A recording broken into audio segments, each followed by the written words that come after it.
నిమ్మరసము పులుసన్నం చేసుకోవడానికి నిమ్మరసము ఉప్పు పసుపు వేసి కలిపి పెట్టుకున్నానండి. మరి లెమన్ రైస్ చేసుకోవడానికి కావాల్సినవి మరి మినపప్పు, ఆవాలు, పచ్చెనగపప్పు, మరి పచ్చిమిరపకాయలు, ఎండుమిరపకాయలు, వేరుశనగపప్పు, కరివేపాకు, మరి అన్నము పొడి పొడిగా వండి పెట్టుకున్నానండి. బాగా మంచిగా ఆరితే కలుపుకోవడానికి వీలుగా ఉంటుందని. తాలింపు చేసుకుంటున్నామండి. ఆయిల్ వేసుకున్నాను. ఆయిల్ వేడెక్కింది. ఆవాలు, మినపప్పు, పచ్చెనగపప్పు,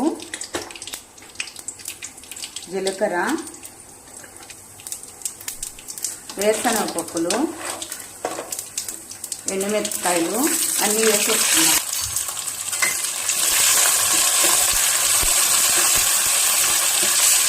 కొంచెం ఎన్నో కూడా వేసుకున్నామండి.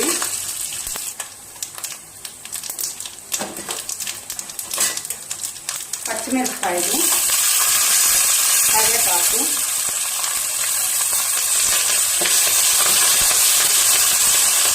నిమ్మరసం వేసేసుకున్నాము.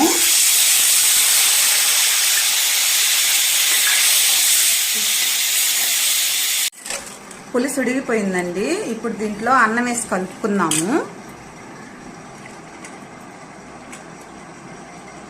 ఉండలు లేకుండా అన్నము ఇలా కలిపి పెట్టుకోవాలి.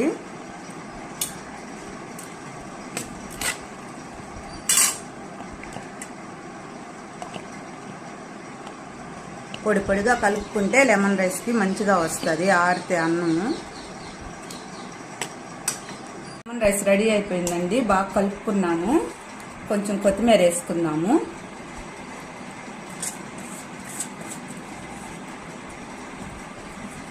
లెమన్ రైస్ రెడీ అయిపోయిందండి.